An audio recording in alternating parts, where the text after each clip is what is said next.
Ex-wife who cheated and abandoned her family shows up years later, with another man's child, begging for a second chance. What should I do? Some background here. I, 37 male, and Angela, 36, my ex-wife, had met in our mid-20s. We met when I was about 24 and we were employed by the same company. We were married after 2 years of dating, and 3 years into our marriage we had 2 kids, now 9 and 7 years old. Though I had told her it would be good with me if she did, I didn't want to put her through anything she didn't want, hence the second pregnancy was unexpected and she wasn't happy about it. She didn't kill it either. Things were still wonderful between us and we were as in love as we could have following our first daughter.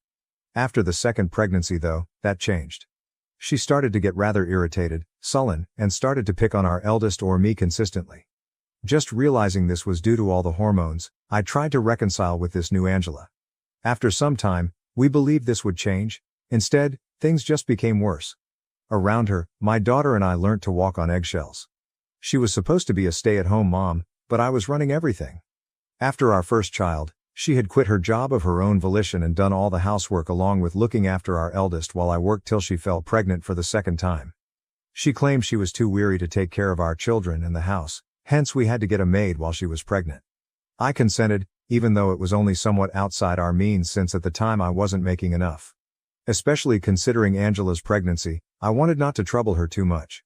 After our second daughter was born, I thought she would come back tending to the house and children throughout the day.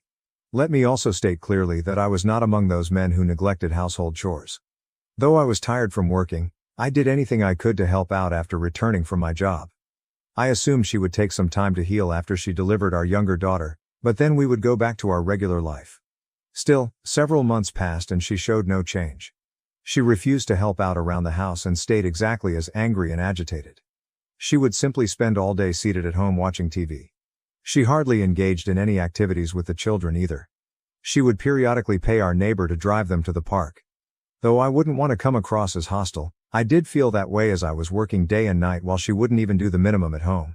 Additionally, proving somewhat costly for me to pay for a maid to do all the cooking, cleaning and other domestic tasks was, along with all the other bills, I had to look after and wanted to preserve money for our daughter's futures. Angela refused to assist me in any kind, hence that was practically impossible.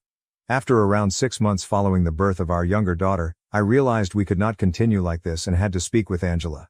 Knowing this would be a challenging conversation, so I requested my parents to watch our girls for the day. They agreed. That day, I sat Angela down and told her I realized she was fatigued with 2 pregnancies, but I needed her to assist me and coordinate with me. I told her that we were finding a maid to be too costly, and I needed her to respect her word and return to at least some of the housework so we may renegotiate and cut the housekeeper's pay to save some money. She claimed she was too busy watching the children to handle any of the housework, so she turned down the proposal right away. She also advised me to start making more instead of justifying our financial condition by pointing out her guilt. Although I attempted to persuade her I was already doing my best, if we were to make this marriage work she needed to help too. I also mentioned how, from what I knew, she simply let the children watch television with her for hours while she watched tacky reality TV, neglecting their needs. The housekeeping had remarked to me casually this as well. She flared up and accused me of spying on her through the maid, so I quickly understood that bringing this up was a big mistake.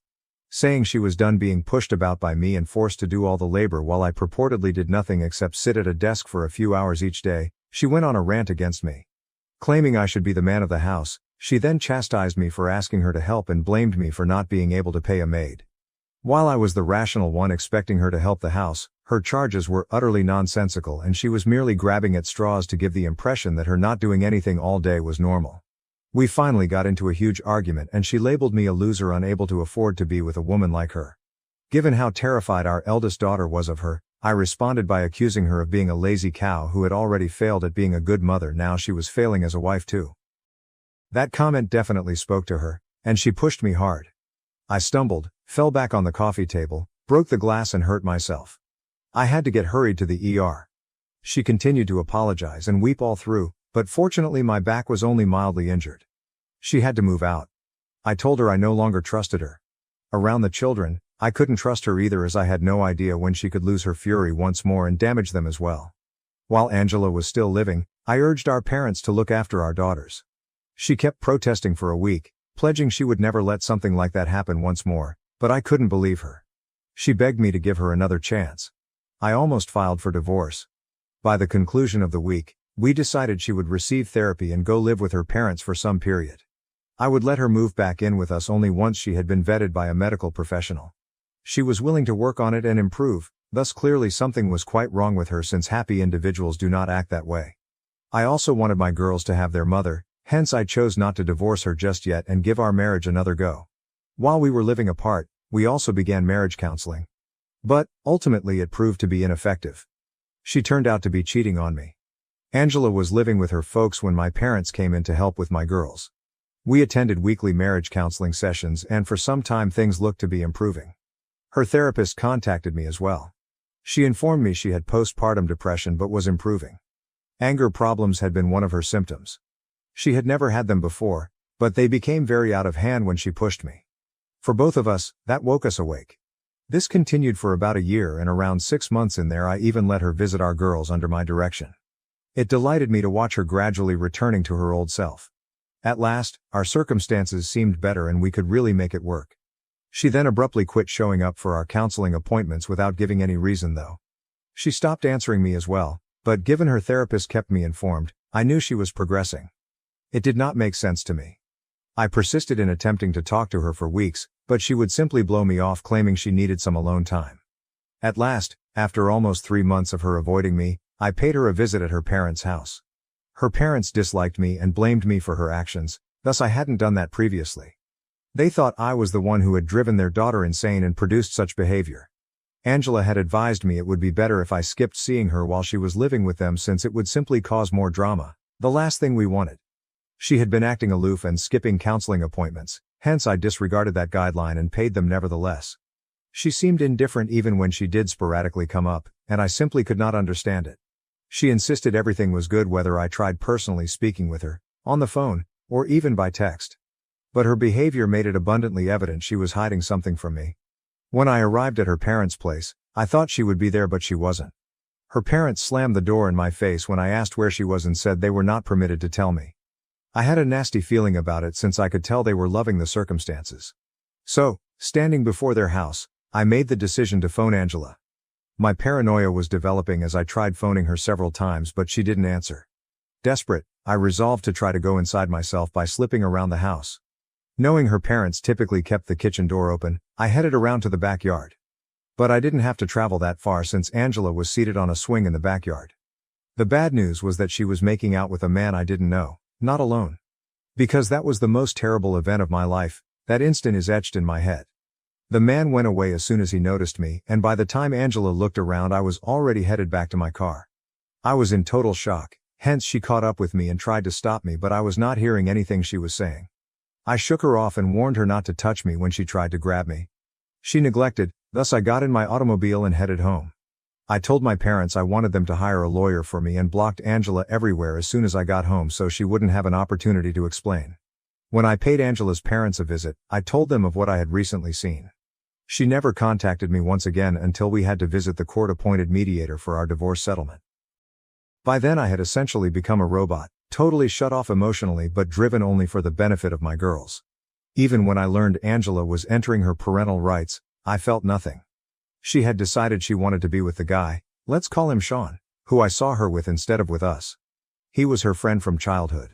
Although they had drifted apart during high school, they got back together when she moved back home with her parents. Apparently she had developed feelings for him.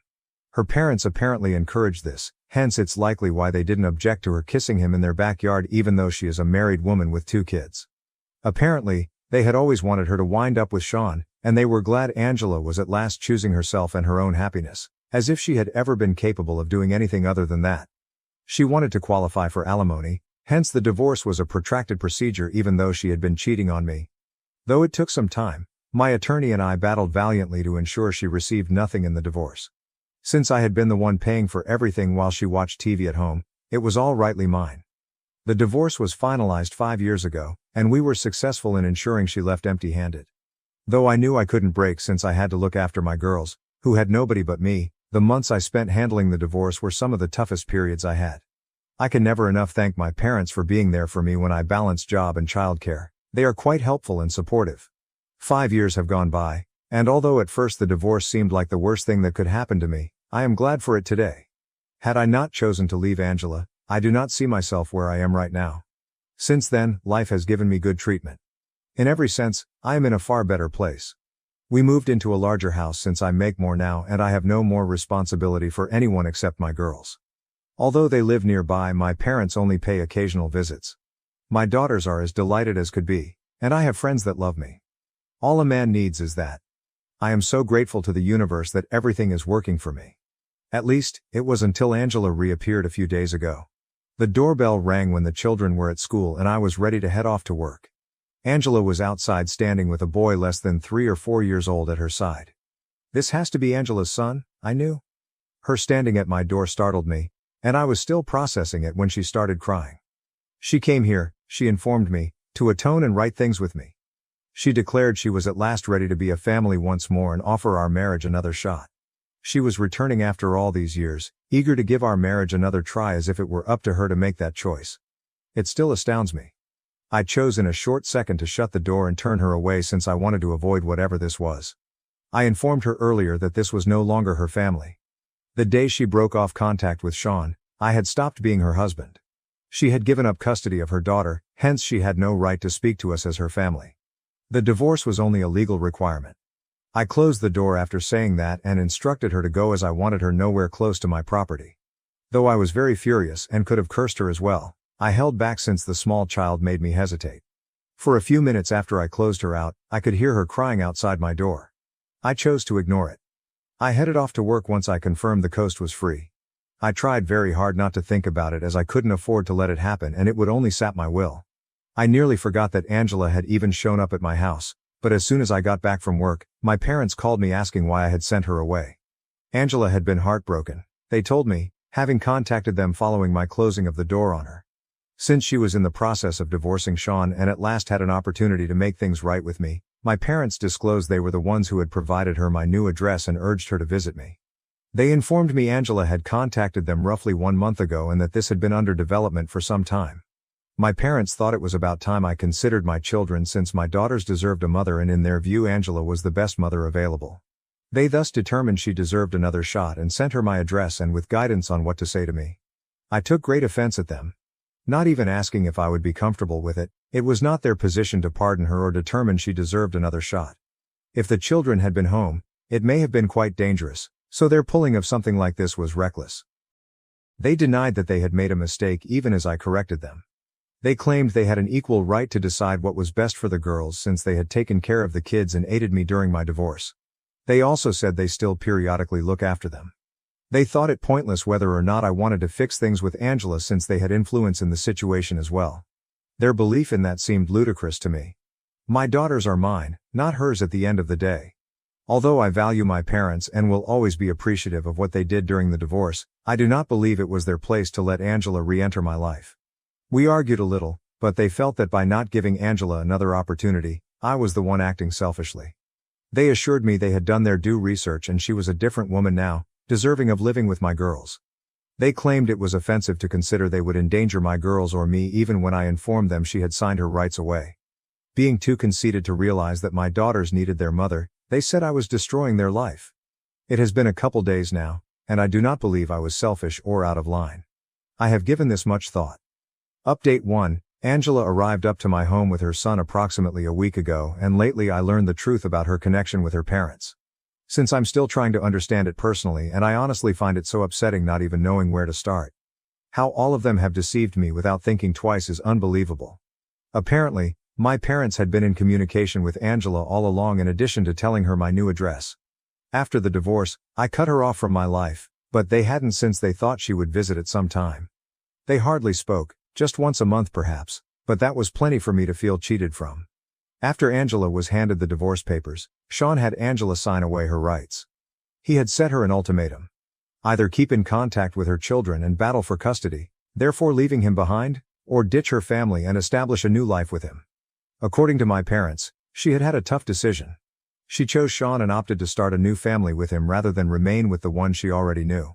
Angela had contacted her parents soon after I filed for divorce to explain her circumstances and request their assistance since she still wanted to keep intimate contact with her children. She said she felt driven into a position by both Sean pushing her to completely forsake her children and me advocating for full custody with supervised visits.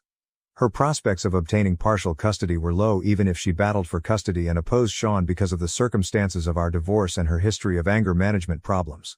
Her time and money seemed wasted fighting for custody. Should she choose to battle, she had a very real risk losing Sean and custody of our girls in the end. My parents entered at that point. Angela visited with them individually and essentially begged them to let her keep contact with our girls.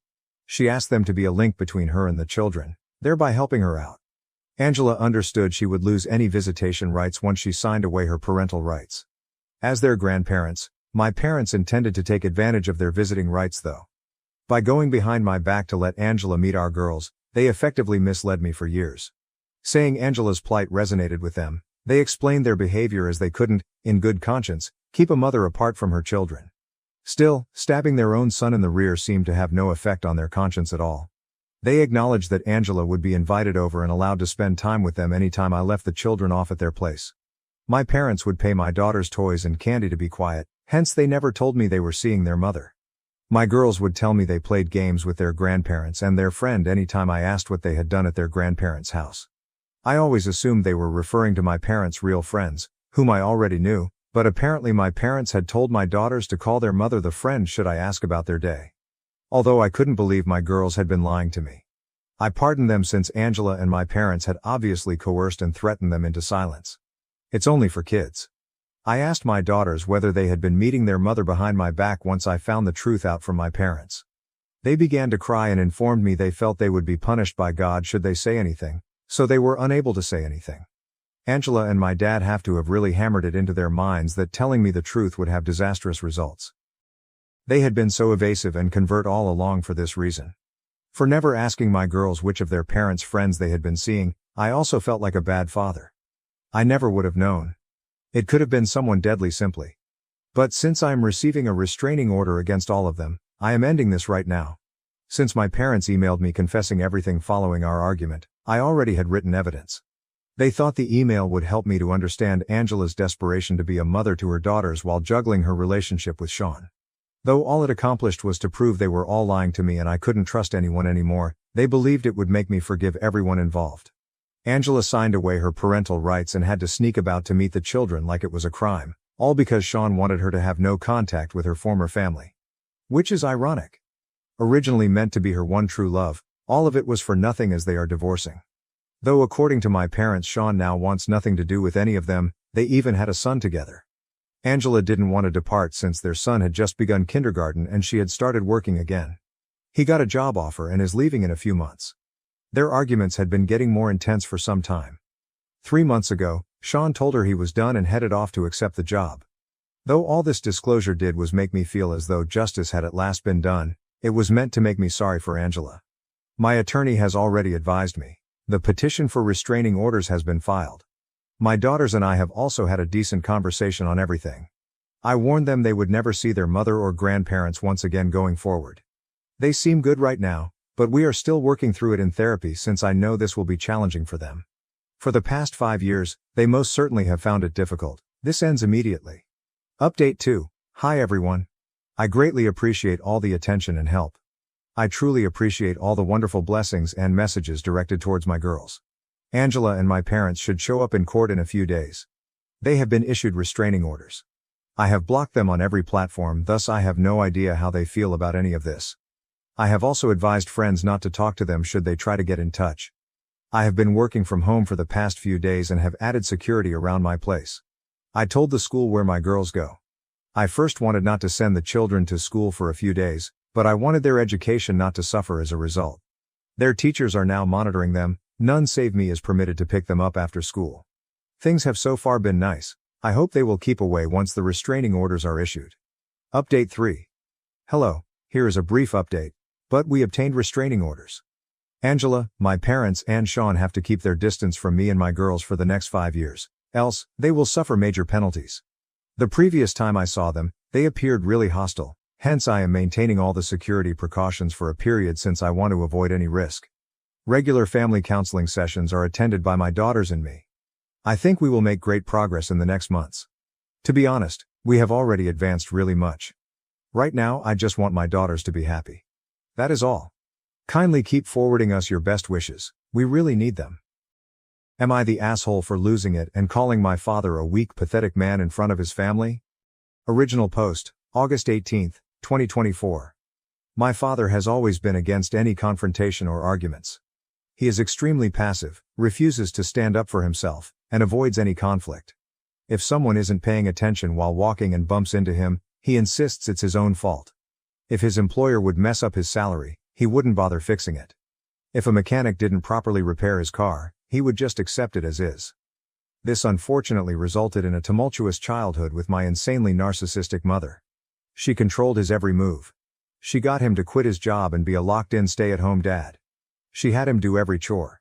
She insulted him at every step. She cheated on him relentlessly and even brought APs into our home. She enjoyed making his life miserable every day and he never questioned it. My extended family, God bless them, were there for me so many times as much as they could be. They tried for years to make my father leave but he never budged. When she would direct her anger onto myself, in the form of screaming, insulting or general demeaning, my father never once found the guts to stand up for me or support me. When I was a kid, if I cried to Dad about something Mom did or said to me, he would sweep it under the rug or just insist I forget about it. Hell, he would even try and justify it. As I grew older, it really set in for me how messed up this was. My mother gladly kicked me out of the house when I was 18 and my father just sat there and looked sullen. Didn't say a damn thing. I joined the Air Force almost immediately and got stationed on the other side of the country. The dynamic was awful and I could have easily gone down the incel route if not for therapy and the amazing people I met along the way. It took years for me to get in a better mental space. I was filled with hatred. My mother left my father 2 years after I got stationed and utterly destroyed my father in the divorce. She was killed a year later in a DUI with one of her APs. I took a lot of joy in hearing that it took her hours to die, and that's when I really knew I needed help to process things. I'm almost 30 now, have a girlfriend who is perhaps the best thing to ever happen in my life, and fully understands the situation with my family. I have learned to not allow myself to be consumed with anger and resentment by my past, or so I thought, you'll see. And instead put that energy to my future. I have been extraordinarily low contact / near no contact with my father since I left. As much as I try, I cannot make that connection with him. I recently went to a family reunion and brought my girlfriend with me. My father was there as it was his side of the family. They have many issues with him but he is family, so whatever, I guess. I made sure to avoid him. I was chatting with my uncles when I heard my father talk in the background. He was discussing how a coworker of his was going through a divorce as he discovered his wife was having an affair, and was positioned to have a very favorable divorce on his side. My father remarked how his coworker should work instead to forgive his wife and, by his own words, set a good example for unity and forgiveness. And how he believed he set a great example for me in that extent. I swear it was like a switch went off in my head and I was mentally back to being the rage-filled 18-year-old. All these years and he never learned a damn thing. I turned to him and asked if he was fucking serious. He looked at me and started to stutter. I know the next minute was pure word vomit and I can't relay it perfectly, but to sum it up I shouted how he was a pathetic father, pathetic man. His family all know he's a disgrace of a human being who would rather his son be treated like shit than defend him because he's a fucking coward. No one would ever see him as an example to live by. His wife would rather fuck half the neighborhood than even touch him, and he should never ever believe anyone respects him. I began to derail and ramble between my shouting and my girlfriend quickly took me out and drove me home. It was insane just how quickly being away from him made me feel better. She just held me when we got back and told me it's okay. Again, the best thing to ever happen to me. I was ashamed of how I lost it and am now going to resume my therapy, that's a given. However, I'm glad I finally unloaded what always needed to be said onto him. Extended family is pretty mixed with reactions. His brothers, my uncles, said it was time for him to hear it from me. My grandparents are pissed I did that in front of the entire extended family, with some saying I should have done that behind closed doors instead of everyone. AITA has no consensus bot. OOP was NTA with a few YTAs. Relevant comments. Comment 1. It sounds like you finally got to express the pent-up feelings you've carried for so long. While the outburst wasn't ideal, it seems like it was a necessary step towards healing. It's good you're resuming therapy to process this further. OOP. Yeah, afterwards it hit me that although it was very cathartic, it definitely wasn't the most appropriate way to handle it, lol. Comment 2. He sounds like a gentle, kind and well-meaning person. You directed what is very clearly anger and resentment for your mother at him. It's a bit more complicated than being an asshole or not. You seem to have got some catharsis out of it. I just don't believe he is the one you really wanted to scream at, and from the sounds of it he was also a victim of your mother too. And while he was an adult and should have known better, he obviously didn't. Being non-confrontational isn't some character flaw. It's psychological. And he probably needs therapy himself. Screaming at him and demeaning him actually sounds like something your mother probably did/would do, and I worry about you if that is something that actually made you feel better about yourself. OOP. Yes, I fully admit he was a victim of my mother, but he was a victim who had a support system he never wanted to use. He fully let me be a victim my entire childhood because apparently it was too much effort to try, and to this day doesn't believe he needs therapy. Comment 3. All I can say is based on your post and this interaction is deeply misguided. And you're failing to recognize the truly horrifying thing. You're behaving like the mother you actually should hate. OOP. Oh, trust me, I fully hate her as well, but she is gone, and there is no use in holding a grudge against a dead person. I had hoped though, after his son making him an outsider in his life, his family openly joking face to face about his failings as a father, and his ex-wife draining him for everything he had and making him start over in a one-bedroom apartment, his friends slowly leaving his life one at a time out of embarrassment, that he would have maybe have at least one moment to reflect and maybe consider he should have done things differently. OOP getting therapy due to his past trauma. OOP. Yeah, either way, I need to hop back on the horse for therapy. It'll be good for me. As for my grandparents, I really have had to look back as to how far this pattern of enabling goes back. I know they all did what they could to try and help, but it always seemed like there were times that more active measures could be taken. Times where people should have been far more stern with his addressing his behavior. The older generation on his side are the classical "their family and we stick together no matter what." And I have to think whether his passiveness and enabling is something he picked up on his own or something he learned from his own parents. Update 1. August 20th, 2024, 2 days later. Thanks for the advice and recommendations, even amongst some of the YTA. However, some of them needed to be addressed because they were either hilarious or cringeworthy. Some of them were very angry, and they kind of confused me at first until I saw their comments further down or saw their profile and saw rants about double standards or complete non sequitur ramblings about women. So yeah, not helpful advice, and they were great dark reflections about how I could have turned out if not for the support in my life. Some attempted to portray my dad as a humble, kind, caring, sensitive old man who I'm just being a big bully to. This was a very good insight into how enablers of abuse get away with so much in today's world, because so many people forget how they are part of the abuse themselves. Some were attempting to mentally dissect me or have a gotcha moment with me to pull apart my story. That was generally asinine, and I had to step away from those before they asked for my cranial measurements or something.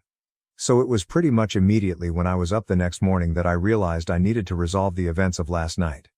I first spoke to my girlfriend and gave a sincere apology for having her see me like that.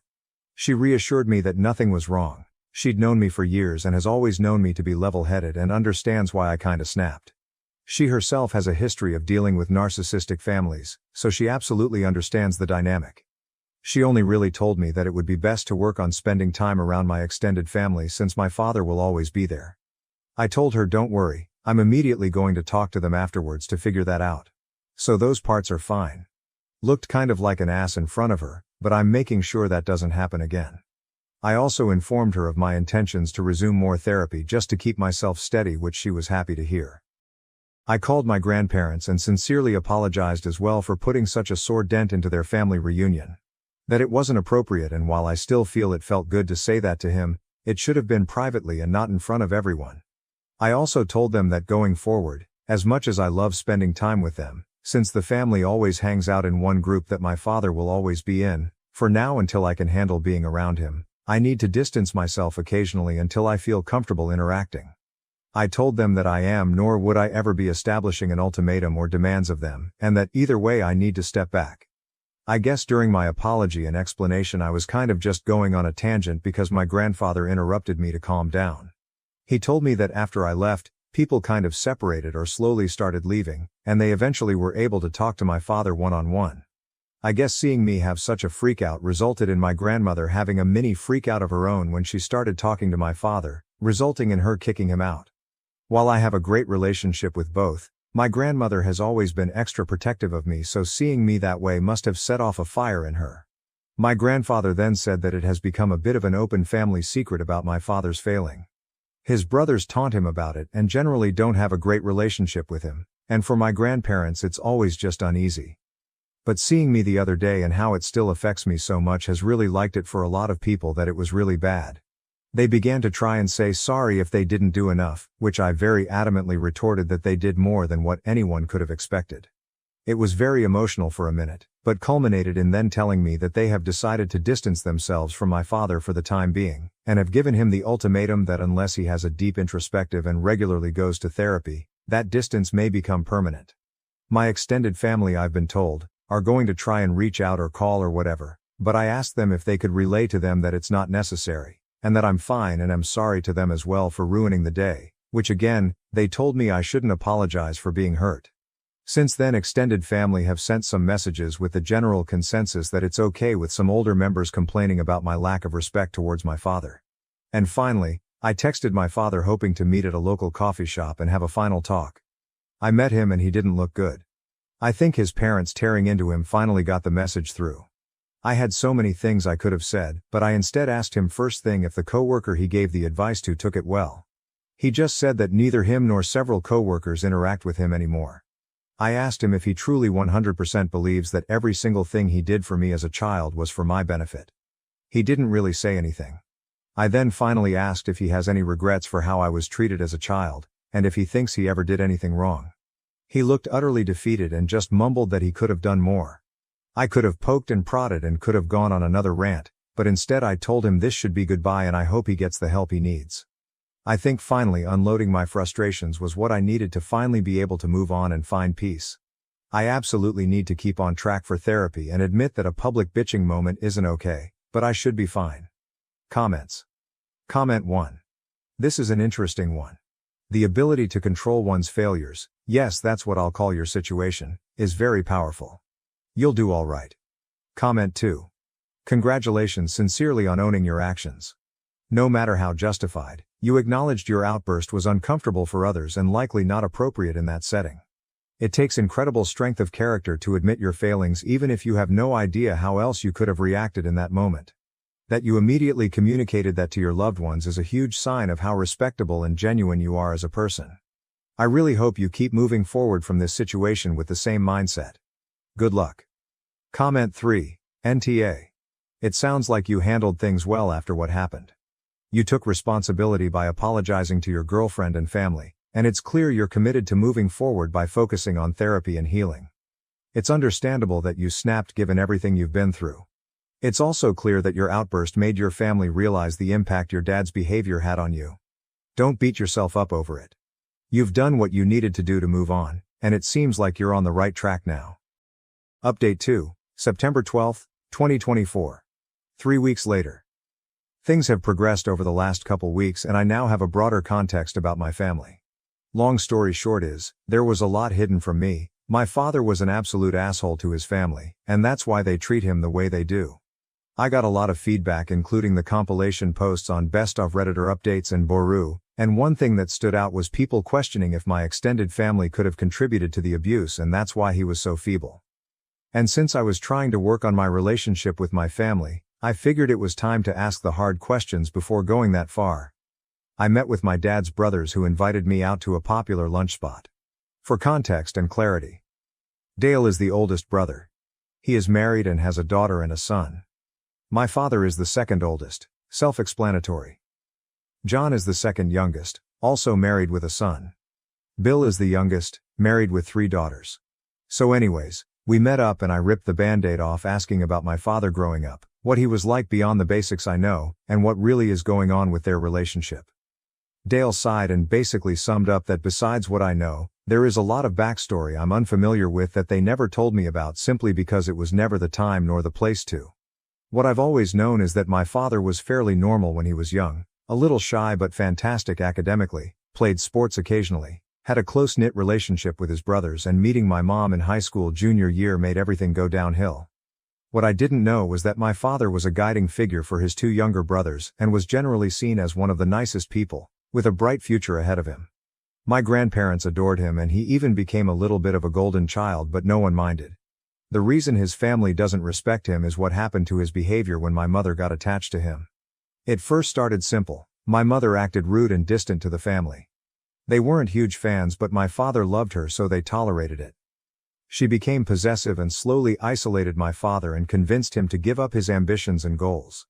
The family became concerned and spent a long time trying to talk to him and convince him to leave. My father didn't budge and began to lash out. When I was born, my extended family tried to talk to my father about my mother's attitude. My father was angry and threatened to report them for harassment. He was in denial about her behavior. When Dale's wife was having fertility issues, my mother messaged her appalling and cruel things. When Dale was pissed and went to talk to my father, he told Dale to drop it and even justified it. Dale punched him and the police almost got involved. Dale hated him going forwards. John grew to hate him when my mother insulted his son due to mild physical disabilities. My father cracked a joke about what she said.